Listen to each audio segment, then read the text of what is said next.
That's my word of warning. We're doing a sound check now, I think. I hope. Welcome, welcome.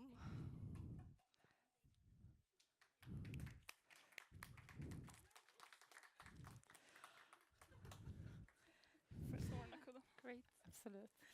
Hallå, hallå, hörs jag? Can you hear me? Hallå? Man hör mig också. Yeah, I hear you. Perfect. Awesome. Yes. Ja, här är jag. Yeah. Do you hear me as well? I hear you. Yes. Great. Do you hear me? Yes. I think so, yes. You hear my voice? Are we on? We're going. Hello. Hey, welcome. Thank you so much for joining us. And thank you, Ty, and thank you, Robin, for teaching us all a little bit more about how we do inclusive design at IKEA. My name is Amy Johansson, or Johansson, if you're saying my name in Swedish. I am a senior design operations producer at IKEA Digital Experience. So if you've shopped online or done click and collect, that's us. That's the design team behind us. And before I get any further, I really want to sincerely thank all of you for joining us on this beautiful Sunday afternoon. It's great. So just starting off by saying that 10 years ago, maybe now, even now in some places, somebody like me, a person who identifies as a mixed race woman, over the age of 40, 3 kids, perhaps I would not have been given the opportunity to share and speak at an event like this out in front of you. So I would say that we have progressed by leaps and bounds, but we still have quite a lot of work to do. And this panel discussion is going to be on the topic of an invisible frontier, and that is of neurodiversity. And when we talk about neurodiversity, we're speaking about diagnoses such as ADHD or ADHD, as you say it in Swedish, attention deficit hyperactivity disorder, folks on the autism spectrum, people with OCD, otherwise known as obsessive compulsive disorder or tvångssyndrom in Swedish, people with dyslexia, dyspraxia, dyscalculia. We have them all on the screen, so you can always check back if you would like to refer to this. Autism, Tourette syndrome, arguably even such conditions as anxiety or agoraphobia. That's what we're speaking about. This is going to be a panel discussion, which is perhaps a different format than some of you are used to, which means that our wonderful panel will be introducing themselves. So you get to hear a little bit about them. And then I, as moderator, will be posing questions to our wonderful panel. Then we will open up to the audience to ask questions. If you do not feel comfortable asking questions in front of the group, we will also have a mingle following this, so we can talk in smaller groups. Also, Oscar, my colleague, and I, waving back there, if you do not feel comfortable asking questions in English in front of people, which is a situational form of neurodiversity as an immigrant, or speaking in a borrowed language, you can ask your questions in Swedish and we will happily translate them. So that is no problem. We meet people as they are, and you're welcome to come as you are. We take this tone as one of learning and curiosity, just like the IKEA values. So we hope that each and every one of you feels welcome and is ready to learn a little bit more about the lived experiences of our neurodiverse community and about how workplaces can be more inclusive and mindful of the neurodiverse when recruiting, hiring, and creating safe and structured workspaces. And now I take you to our amazing panel. Yay! And they will all introduce themselves. Yeah, so I'll start, and the idea here is I'll say a little bit about myself, but also about perhaps my main thoughts on this. And my name is Matilda Espmarker, and I am the director of the Fontänhus in Lund. And I come from like some different angles in this. I'm raised up in a family with neurodiversity, and for the last 10 years, I've been working at the Fontänhus, which is a place where I'm both leading, co-working with, and I'm a close friend to a lot of people with neurodiversity. And as I see it, it's really, how can I say, like through my years at the Fontänhus, my main focus have been to implement and lead projects concerning finding a healthy and balanced study and work life for these groups. And so we've been working with models like individual placement and support and supported education, which is models that really try to give a long-term, how can I say, like support, both to employers and the employee for a functioning work life, not only to gain a position, but being able to keep a position over time and to thrive and feel good in your working life. And I think one of the main points I want to do today is that I think it's very beneficial for everyone if you include these groups into work life. Like, my experience is that it makes workplaces kinder, better, and often more organized and systematic. And I can give an example of this. I was at this board meeting, it was some time ago, but it's a wonderful story. So it was a very messy meeting, and we were not at all sticking to the agenda and not making really good decisions, just like jumping around and talking. And in the end of the meeting, one of the board members, he just exclaims like, "Hey, you guys, I have ADHD. And if our board meetings are going to be like this, I won't be able to attend. This is just too messy." And the thing was that he was the catalysator for the change we all needed. So once you start to listen to these groups in your workplace, you can make changes that are really beneficial for everyone. Because no one likes when it's unmessy, but maybe as non-MPF, you can survive it. You can endure, but maybe that's not such a good thing because it's not a good work climate. And so the small changes you make for the neurodiverse will benefit the whole workplace and make it better. And I think it's so important to remember that this is not a binary thing. Like, as much as 55% of people out there in work life will, through work life, experience a period of time where you will feel that your brain and your cognitive capacity works differently because of illness, because of stress, because of different things that happens to you. And so I think it's a very important thing today that we develop brain-friendly workplaces for everyone, because that's really the future. We have so much challenge today with a lot of like signals, meeting people on different levels and systems. And so everything that can create a bit of order is things we all need. And in that way, I think I think you mentioned here earlier, it's really that together we create like a collective, greater, stronger consciousness together. We're all need each other in the group to function as well as possible. Oh, so before we go on, can you tell us what NPF stands for? Yeah, never. I don't know how to translate it, but it's basically neurodiversity or different diagnoses. Okay. NPFs. It's like a short term for that. Thank you. Psychiatric functioning, I Yeah. guess. Thank you. Thank you, Marie. Thanks. Yeah. And I hand over to you. Yeah. I'm Marie, and I'm here. I'm a member of the Fontänhus. That's how I got invited here. I'm here as a I'm an expert with my own ADHD, so that's why I'm here. Good qualification. I have a certificate at home, best employer of the year. And I'm here because I think both to give perspective, the lived perspective. Never forget that, whatever you're working with. I think that is working close to the user. It's asking for the opinion of the person who gets the benefits or the downside of your design.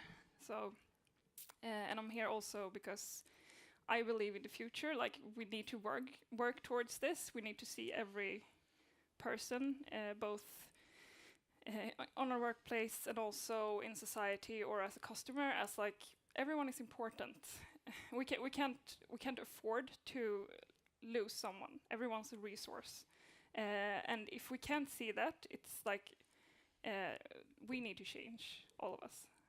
So I'm here today to talk about this, and I also feel like I feel very strongly about looking into nature, or looking into, especially since we have like the sustainable topic today in our society.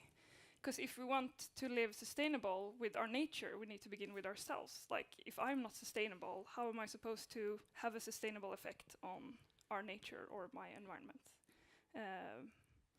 Yeah, so I think that's my perspective as a member, as someone with ADHD and passionate about these things. I'm going to approach this subject today. Yeah, and feel free to ask any questions. Like, I feel it's easier to have a dialogue than to have a presentation, I guess. And I'm glad you're all here today. It's really cool. Yeah.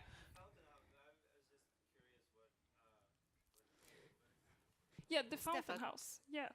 Perhaps you should wait, but we can explain. We can We explain can what say the something Fontänhus shortly. is. Yeah. Yes, it's a social activity. What you call it? Psychosocial. Yeah, like psychosocial rehabilitation place, but also social club for people that have experienced mental health issues. So we have like 650 members in Lund, for example, but there are 300 houses like this all over the world. Yeah. Yeah. It started in New York. Yeah. So and Good you're asked. It's like politically and religiously affiliated. Yeah. Yeah. exactly. So and it's run by everyone in it, both the members and the employees. It's Yeah. not and it's not a treatment. It's like an active.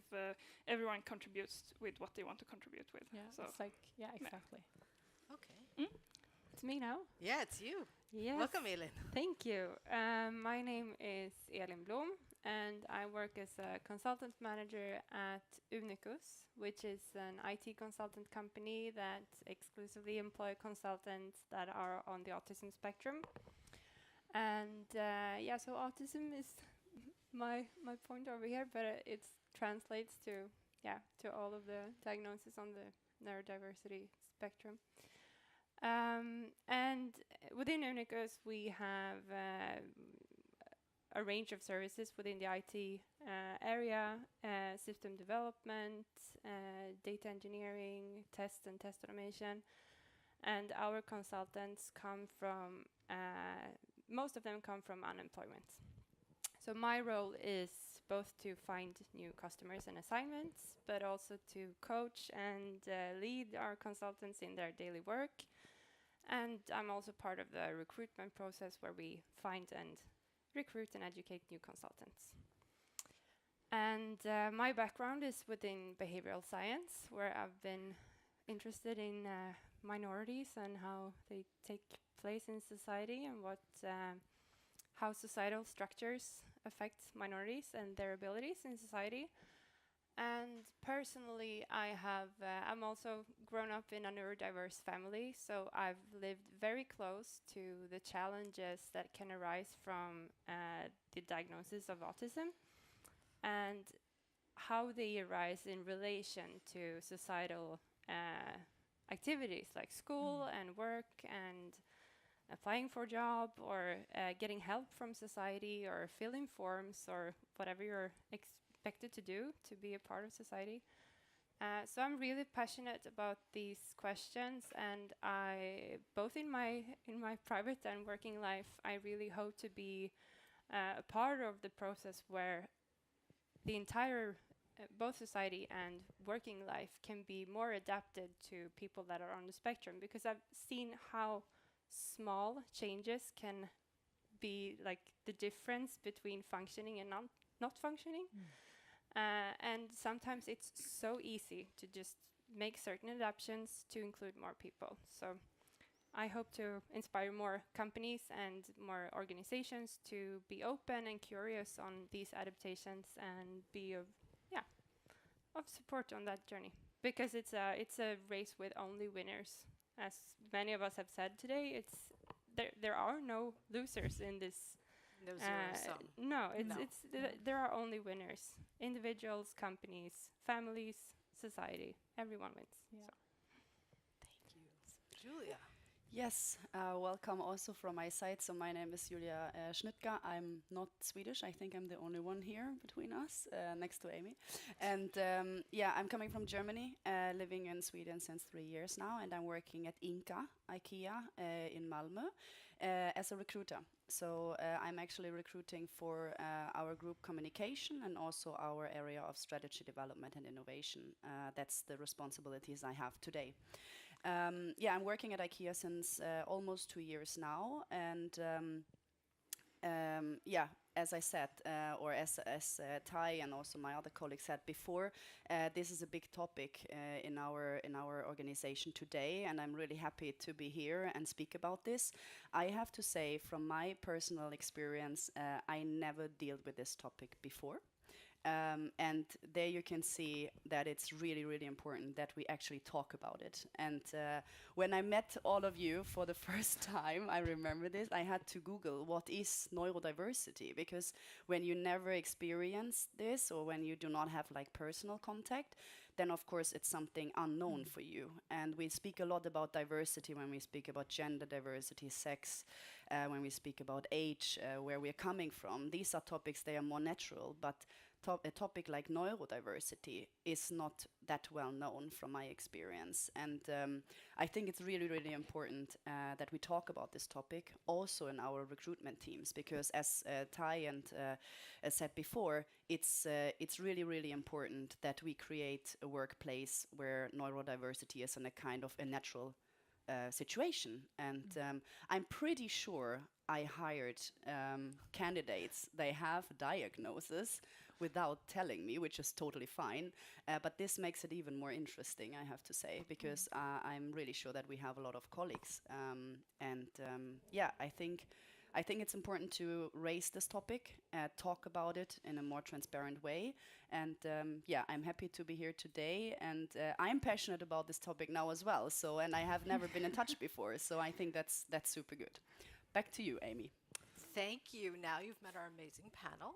We're going to start with the question and answer set. This is where I'm going to pose questions to the panel, and we will have a discussion about these topics. So the first question I'm starting with is, how has the situation for the neurodiverse in the workplace changed as of late? Is there still a stigma attached to having a diagnosis? And what types of barriers possibly are ones that a neurodivergent job candidate might face when looking for work? So you can unpack these questions, these layers, with your own perspectives. Wait, what was the last question? What types of barriers Types of barriers. or obstacles that a neurodiverse candidate might face? Yeah, okay. So have a think about that. Should I start? Yeah. Yes, I can please. start. So I think it's interesting, like Julia said, that I mean, over 50% that have neurodiversity don't tell their employers. So most of you probably have colleagues out there, like you said, that have different diagnoses, but you know, they just doesn't tell you. And the reason for that is that there is still a lot of stigma attached to this. And I think this shows a great vulnerability in the working market, and that we don't take advantage of these people's skills enough in work life, because and there's also risk there somehow that when you don't tell, maybe you don't get the right support. You could perhaps do even better and feel even better in your workplace if you would dare to tell your boss. And so I think one of the greatest challenges here is to create an open atmosphere where we dare to talk, but also to work with knowledge around this subject, so we don't meet people with stigma when they tell us.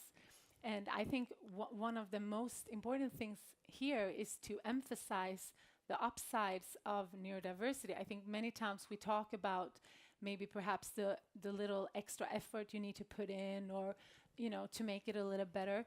But there are so many upsides too. Like, for example, if you talk about people with ADHD, you have people that really can hyperfocus, that are come up with more ideas than other people. They are really brave in entrepreneuring, and you have people with on the autism spectra that are really great with analytic capabilities and being so just safe to have around you because there is no like social agenda, but you really know that they're honest and true to you and loyal as a worker. And also when it comes to dyslexia, dyslexia, for example, here you find people that are so good with organizing and finding patterns in big piles of information. That's why they often miss the small parts, because they're so good to see the whole picture. And so, for example, MI6, they hired 120 people with dyslexia so they could see and stop terror attacks, because they could find them in these, the piles of info.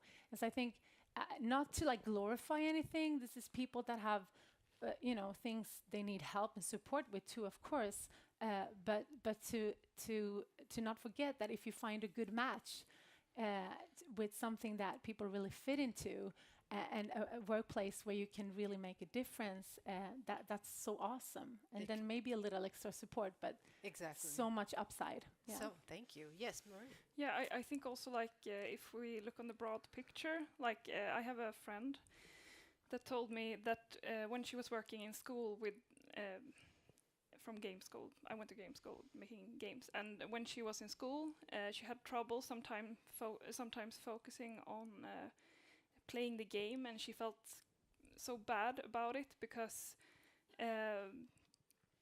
she couldn't focus enough to play the game through if it wasn't fun enough.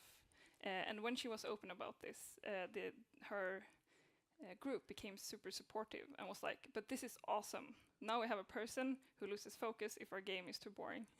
That's great. And that's like the best game tester ever. And I thought I got chills when she told me, because I thought that is so cool, and what an awesome group you had.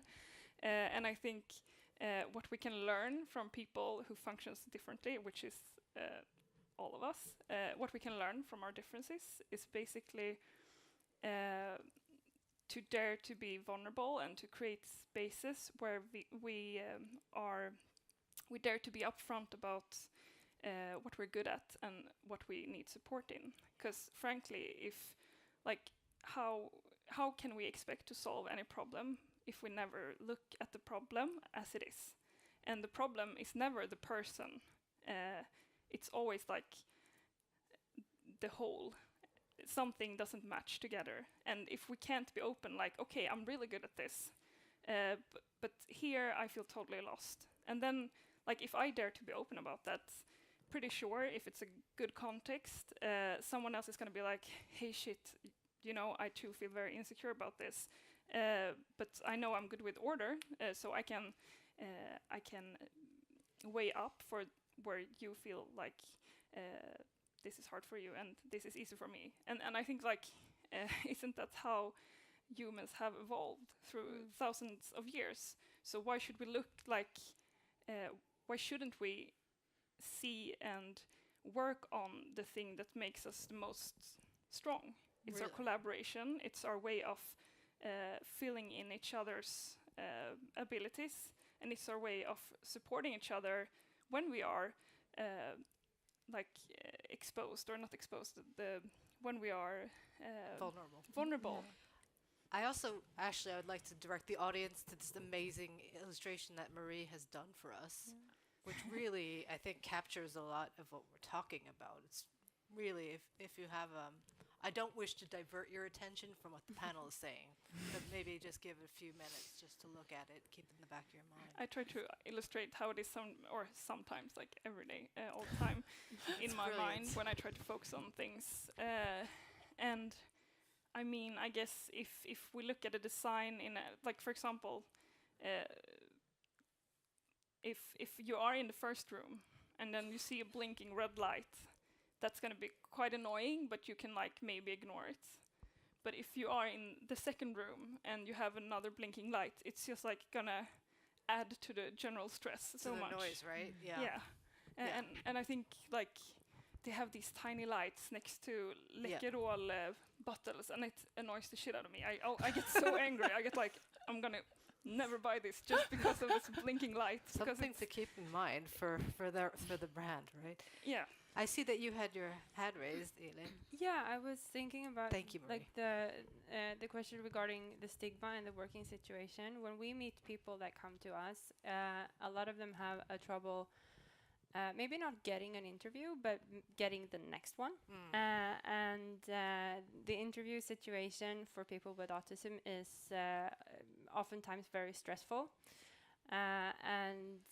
Also, I would like to address the job descriptions, because I see all over, even if you're looking for a system developer or a very technical specialist, you also want people to be a people person and a team player, and you want them to be open and lead meetings. And we search for so many capabilities in the same roles. And if we were open for, I mean, some kind of stringent, specialist roles, are there room for people to have a career path that does not involve being a leader, but being a specialist?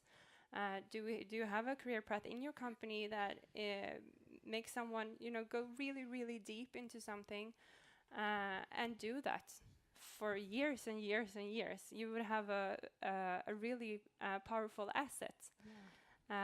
So that's a question of how we design the roles within companies and what we expect from them. But also, how is the interview situation? And what do we expect from people, and how do we prepare them for meeting the first time? Incredible. It's just great to see this happen. Julia, Yeah, I can see why you look at me when you're saying this. We can practice. Exactly. Yeah. No, but I just have actually two things to add here. So the first thing is, I think, as I said, coming into this topic as a totally new person, never talked about this before, I think it's super interesting and super important to also talk about the big benefits from candidates they have a diagnosis of neurodiversity, because we have a lot of jobs also now a digital area where it is super important sometimes. And honestly, the example you had in the beginning, Matilda, I mean, sometimes I sit in meetings as well and feel like this is a mess. And it's crazy. And then it's good to have someone who's actually make us aware about this situation and speak up about this. And maybe more people think about it. And I can also relate to this picture to a certain amount, because sometimes, there are other thoughts in our mind as well while we're having meetings and while we're doing things. So I think it is super important. And as I said, I never spoke about it before, but actually speak about the big benefits and the plus about having a diagnosis like neurodiversity. Because so far it's more a kind of a negative thing, and we always think more about the negative parts than about the positive parts. And I think this is something we need to speak about.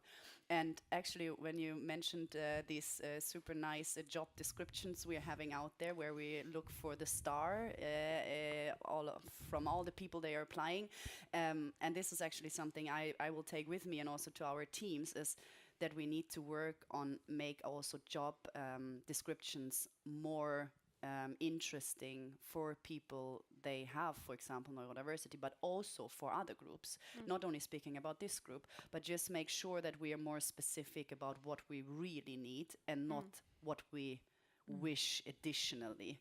Because of course, when I read a job ad today and I check 5 out of 10 boxes, I think I'm a good candidate. But it might not be the case for people they have neurodiversity, because they see like, okay, I tick 5 boxes, but I need 10. You don't need 10, but of course everyone reads a job ad a little bit differently, and I think this is really important that we work on this as well. Not only from IKEA, but in general, of course, in our society. And it starts today with us talking about it, right? Yeah. Talking about it in a group. Now, what types of accommodations might a workplace make for to make it more comfortable for our neurodiverse candidates and colleagues? I'm thinking of things such as sensory spaces, or perhaps noise canceling headphones, even things like having a meeting agenda. Yeah. So, Elin. Yeah, I can start. I think those physical things are of course important. We have sensory noise cancelling headphones for all our employees, and as you said, spaces where you can be alone and work focusedly. But the two things I think is most important, at least for the people I work with, is clarity and transparency. And those two are things that we really talk about, I think, almost every day, sometimes several times a day. With clarity, meaning like saying what you mean and meaning what you say, telling things out loud. If I don't appreciate you being 5 minutes late, I will tell you and be kind, and next time you will know, or whatever it may be. Don't have hidden expectations or force people to read between the lines, because that's super hard for many people. And with transparency, being open, like the other way around, like, I'm sorry I'm late. I have a really hard time with keeping time of myself. I will sometimes be late, and that is not to be rude to you. And I try to find a way around this, but this is an issue for me. I mean, that's give and take in a work environment, and transparency is key to that, to make it work. Yeah, Matilda? very often, like if you have, if it's, I feel like that at the Fontänhus at least, it's a place that has allowed me to feel the way I feel, and often like my problems become, my struggles become way less hard to deal with if, often the issues, they decrease if I can be open about them early on. Totally. But if I need to hide it all the time, which has been my That's story. a challenge, isn't it? Yeah, because I got a late diagnosis and I've had a lot of struggle in school and everything. And when you hide it too, it's like double exhaustion. So it's like you both.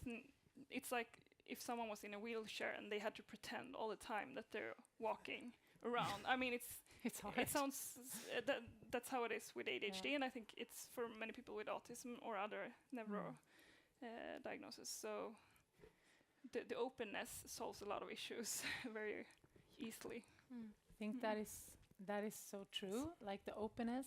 And I think that's also something that a lot of people with neurodiversity in general really appreciate.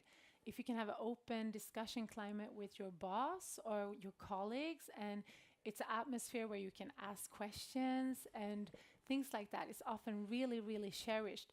For example, that it's also inclusive, that you know that there is a common value in the work group, that you take care of one another.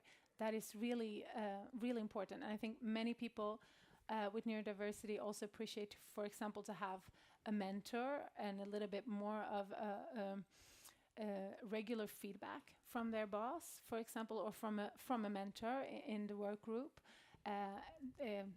Someone to ask questions. Yes, exactly. And it can be it could be anyone that Could be a buddy. Exactly, a work buddy. A colleague. Yeah. And also concerning your question, I think flexibility, for example, with work hours, or a little bit of flexibility, being able to work from home sometimes, can really change a lot, to just be able to have those little marginals Can create can be meaningful. very important for someone. I mean, we're all human, right? So if we keep a space that we are imperfect beings, then it's going to be easier for us if we know that, okay, I can make mistakes, but I'm not going to, it's not going to be the end of the world. Of course, it is with some jobs, but many jobs, it isn't. And I think we put sometimes too much seriousness to work life, and then we forget, or we're not as flexible as we could be. Indeed. Yeah. Indeed. Totally.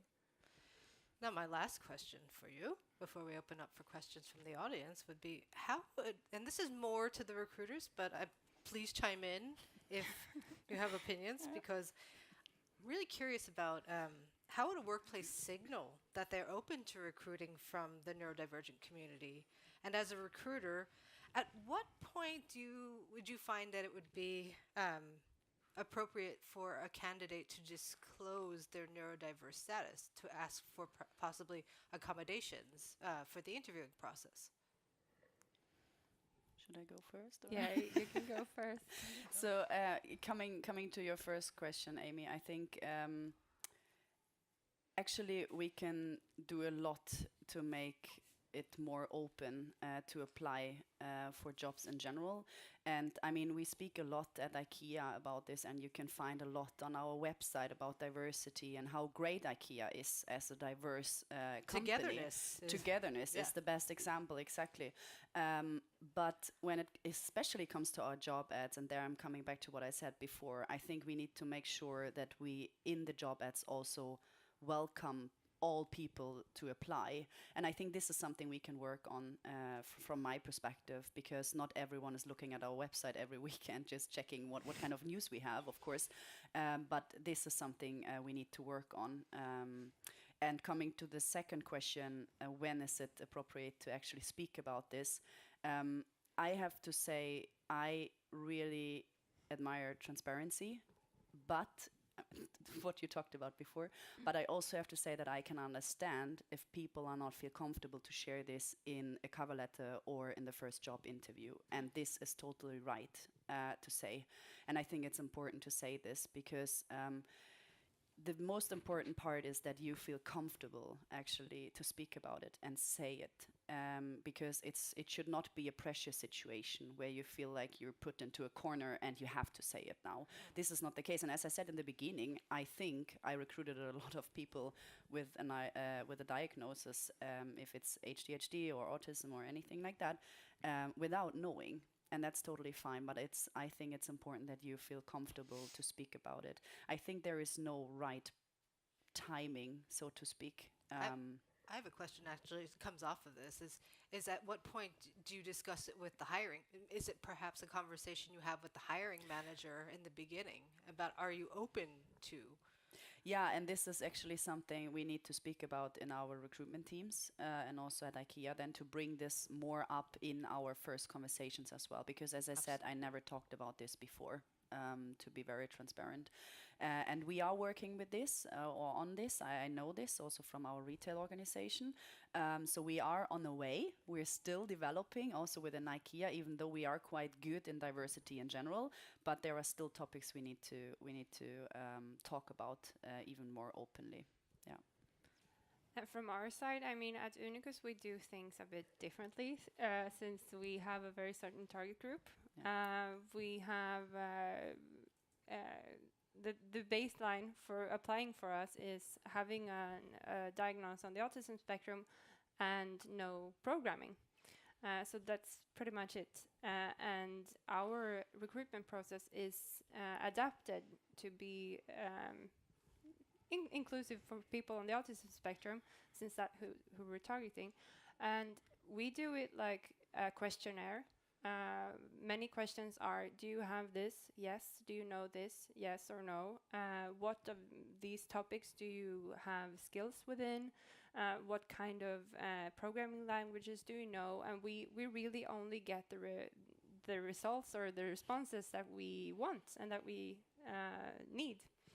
And then for the interview and the question about when to reveal your diagnosis, I mean, we talk about that on the first interview because that's important for us to know how comfortable our employees are with their diagnosis and how it affects them and strengths and challenges. And I don't say that all companies should do this, but it's a really good start to look through your recruitment process. Are you asking for the things that you need to know, and how do you expose your jobs or the job descriptions? Do you have 10 criteria that are needed, or is it just a wish list? So you need 3 of them. Then write the 3 of them, and more people will feel able to apply for the job. Might it also be something where you even have in the application, like even if you do not fit 10 out of 10 criteria, if there are 10, apply anyway and just explain like how you see yourself in this role? Yeah, I mean, that could be an option, but I also think that for the people I meet, they wouldn't apply for that job. Okay. Most of them. Like Interesting. that little parenthesis wouldn't really mean much if there is a list of demands that you don't feel like you fulfill. You wouldn't feel that that job is for you. So perhaps it's already instilling a notion of imposter syndrome early on, even before. Pretty much. Julia. Yeah, I just want to add one thing because, I mean, speaking about how transparent you are in an interview, for example, about your diagnosis, just something I thought about from my perspective, because we're always giving the chance to candidates to actually ask questions. So it's also possible to ask questions in the way of, how does a meeting look like, for example? How is the workplace I'm working in? Do we have, like, what kind of equipment do I get when I enter this role? To then see, maybe from your perspective, is this the right job for me? Because it's not only us, this is something I always say in my recruitment, in my interviews. It's not only us as a company deciding for the right candidate, it's also the candidate deciding if this is the right job for you, and this is super important. So if you feel not comfortable to share your diagnosis or anything like this, you can ask the right question to get a better understanding if this is the right job for you when you have a diagnosis like ADHD or autism. Okay, thank you. Marie. I also thought it was interesting that you said about clear questions, because maybe like focus on what's important, like you said, because I know I can get very overwhelmed by like a long text, and then imagine having to read 5 or 10 of those a week, and then it's like burnout before you even had the interview, basically.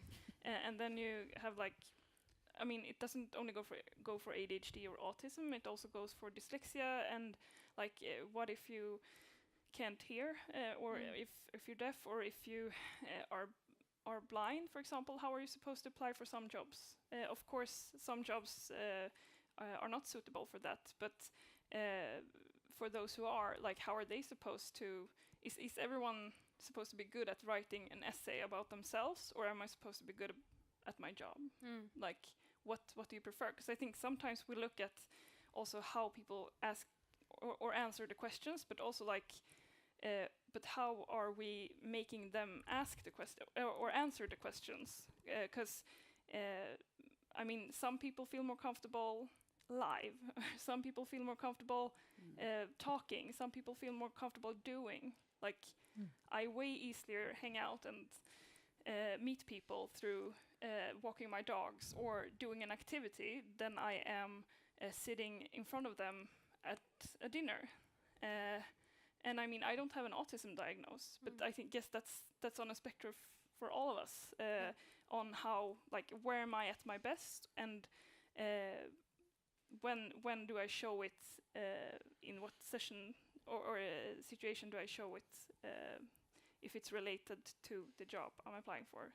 And I think that's hard to, because very often I find myself, when I read those questions, like, since I have a problem with instructions, I get very stuck if it's not a clear question, if it's like open for interpretation. I get stuck on it, and it takes me like 2 hours sometimes to reply to something, because I get like, what do they mean? Do they mean like on all segments? So I'm actually thinking about your illustration up there when you're talking about this. Would you like to tell the audience a little bit about this? Yeah, it was mainly because we talked about rhythms, and that people have different rhythms, and I mean, how they work, how they function, how their energy level, like what gives energy, what takes energy from you. And I mean, it would be quite boring and sad if we were all like this straight line.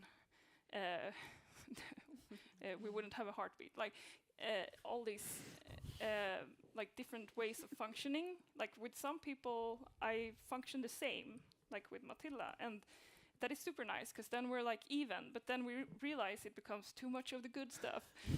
So we need someone else to balance it out. And isn't that like what makes the whole diversity? Yeah, exactly. I just want to fill in there, because I think the whole idea is that the more diversity you actually have in a work group, the more you have the chance to solve a problem, to see it from a new angle, to like face tomorrow's challenges. And it's really also, when we talk about roles and who is right for what role, sometimes I think we could also turn it around and see, like, okay, we have humans, like, how can we perhaps sometimes create also roles out from humans, like what a person is good at and their challenge, what they are really focusing on, and see how can we use them in our company instead of trying to fit people into roles that are already set. Predetermined. Yeah, so I think sometimes we should turn it around and see how can we get the best out of people, and then together with that we can get the best out of a company too. Everyone's a resource. Like that's my strongest belief. Everyone's a resource. I mean, we put food into everyone. We have a mom raising and a dad raising, or a parent raising a child, or someone else raising them, and we have people in school, and we have like all these things that cost tons of money. Do you know like how much money is spent on your life up until an age where you're supposed to work? Should we just throw that person away because they don't function like 100% the perfect way we would like them to be? I mean, someone can have 50% one day and 100% the next, and another can have 10% evenly, and then suddenly go 100% because they find the right environment. It's all relative to It's context, very right? relative.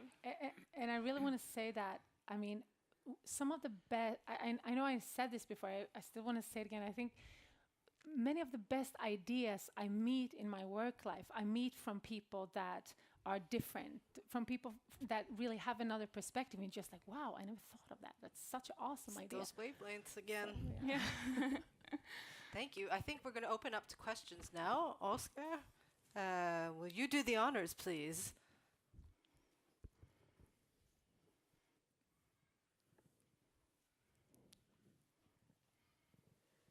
In the front. And it's on. Hello, my name is Tony, and I'm a member of Lunds Fontänhus. It's hard. Yeah, took me a while. Yeah. I think it's people like us. I have a bipolarity, but that's included in that as well. And we are people who think outside the boxes like no one else does. I think in the beginning we was thinking outside the caves. Otherwise we were still in caves. What do you think about that? What's the question? The question is, what do you think about? Thinking Are we people who think outside the boxes, and that's a benefit because if all was thinking inside the box, nothing happens. Yeah. Mm. I mean, And also, I think whose that's the box is point. Yeah. whose box are we talking about here, right? An IKEA box, of course. That's right. A flat pack box. But I think I have a good, I think that's a very interesting thing, because also you have the perspective then, the longer you are outside of the box, the easier is that you're going to get hurt. So it's important to have like a safe box to come back to refill your energy. And that's where a team is so important. Like, so you need to explore, but you also need safety and a place that holds you up when you get that bite, or that when you face those hardships. Sense of belonging. Yeah, I think that if you like talking about neurodiversity is really talking about experiencing the world in different ways, and when you have different experiences, you can contribute with different angles compared to your other peers that experience the world in a different way. And I so many times a week get astonished by interpretations from my colleagues, and that could be like regarding my behavior, their behavior, a colleague's behavior, questions like, how am I supposed to behave in this situation? And we have so many meaningful discussions that add so much value to like our relationships and the work we do. So maybe like the box reference, it's just like we have different boxes, all of us, and we need to combine them to create things. Yeah. Yeah, that's Thank you, Tony. Do you have any other questions? Chris. Oh, first of all, I'll just say you were so interesting to listen to.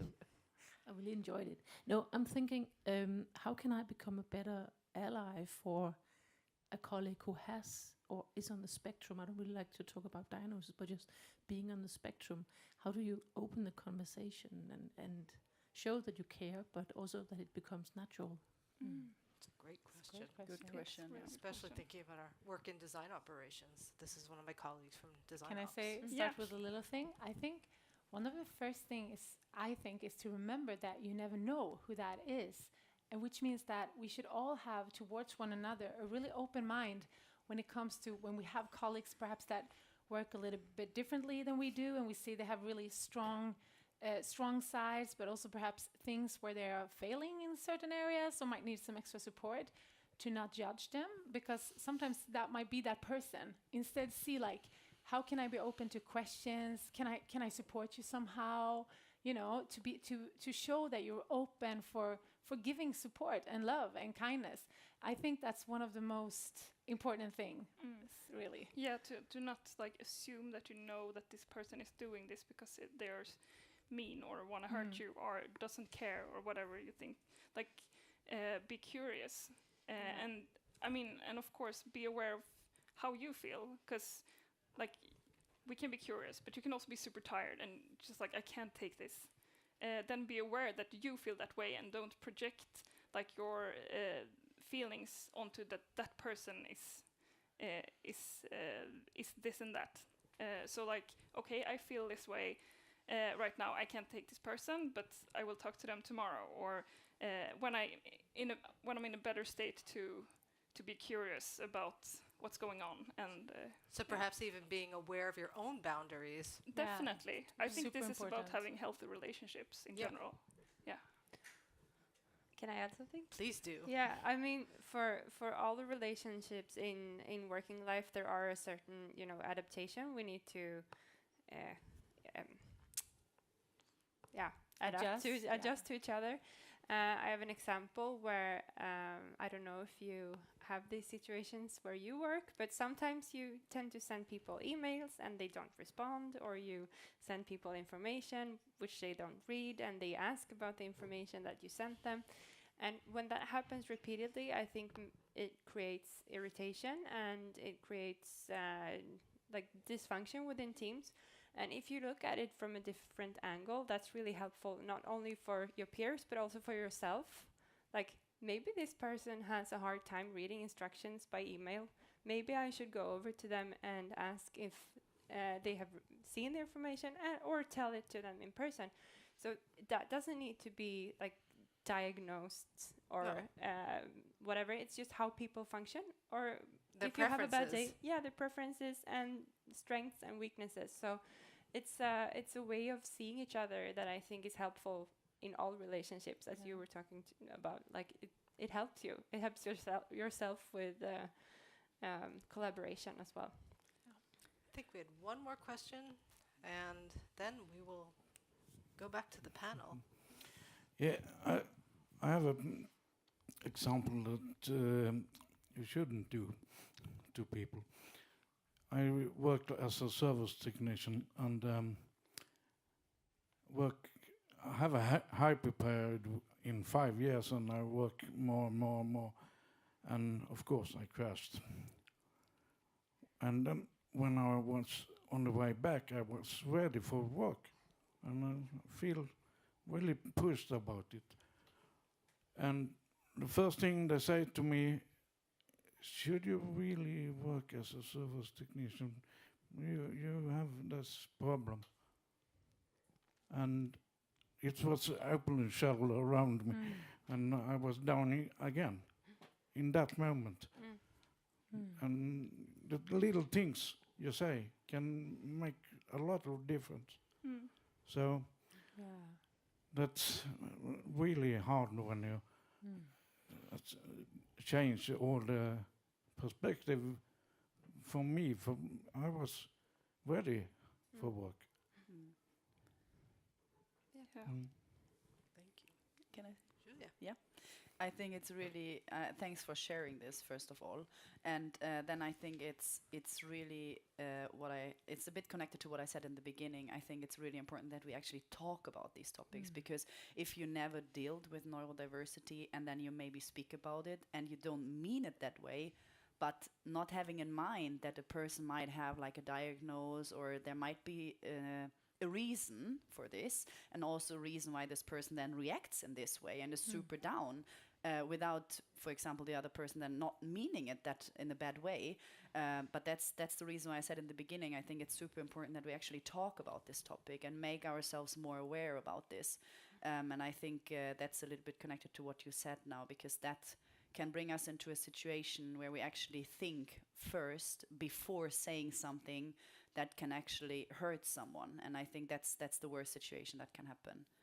And if you're not sure of how to say something or how to ask a question, you can always address the topic. Like, how would you like to be interviewed? How would you like to be asked this question? How would you like for me to help you with whatever it is?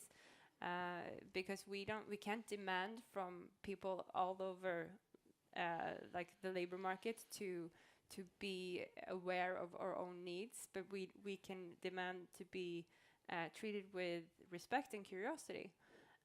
So, yeah, I don't know how to wrap that up. I That's a will leave great it to you. point. Yeah, I think definitely to just like not assume that you know what someone else needs, but listen to what they need. I think that's like the core of a user experience or working close to your customer. So it's good like to work the same way towards your employees or upcoming employees as you do towards your customers, because your values shine through. What a great point. And I really think a really good thing in what you said now, Marie, is also that the answer is not far away.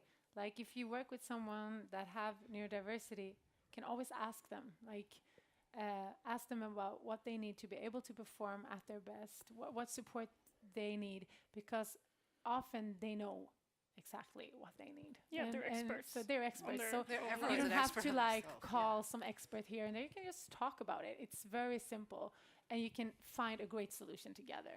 Yeah. Amazing. Thank you. I'm going to put the last question out there. What is the thing that you take with you from this panel? Who would like to Should start? we start at this end this time? Sure, let's do it. Julia. I think for me the biggest part is going back to our teams, really facing this topic even more and making us a little bit more aware about this topic in general, and then make sure that even though we are working a lot at IKEA, as I said, when we talk about diversity, but actually also face not only the groups of people, they have like an immigrant background, they have like a gender, I mean we all have a gender, but just also facing these kind of topics, they are not that outspoken, and I think that's for me the biggest part I will take with me. And I think I take with me that we are in somewhat of a beginning of a journey there are many people that want to contribute. There are many people who want to learn and who want to be part of this journey. And as I was talking about before, there are really only winners. Winners of individuals, winners of teams, and winners of society. If we manage to create a working life or a labor market where more people can contribute, that's a better world for everyone. Yeah, I will be taking this one with me again. I don't know. I'm gonna have some time to like melt this down, and I think it's like I take the awesome questions and the public. Audience. The audience, yes, of course. The audience, like, I think it's nice to like meet other people and see that there's sparks of curiosity all around, and I'm like happy to see that people are actually like talking about this and exploring different ways of facing this topic. Yeah, and I feel the same way. I feel like I take a lot of happiness and joy with me and hope, because I have felt so good about sitting here with you guys, meeting you, all of you, and Julia from IKEA, that is a recruiter and have a very open mind. And I think, and also you guys that talked here earlier at 1 o'clock. I mean, it's just awesome, because that gives me so much hope for the future, that there are many great people working on this. I mean, those are the places I want to work at. Yeah, so remember that, Marie here, hire her. Yeah. So it's just, sorry, had to say that. Thank you so much. And for me, I just take the engagement of this panel and the things I've learned throughout our discussions. I just love the rapport we've all had and how much I've learned about all of you. And thank you all for joining us today. And now we will have a mingle session where if you want to ask groups and ask and chat in smaller groups, feel free. Go get coffee and have an awesome Sunday. Thank you, Julia. Thank you, Amy. Okay. Is this? Can we take this off?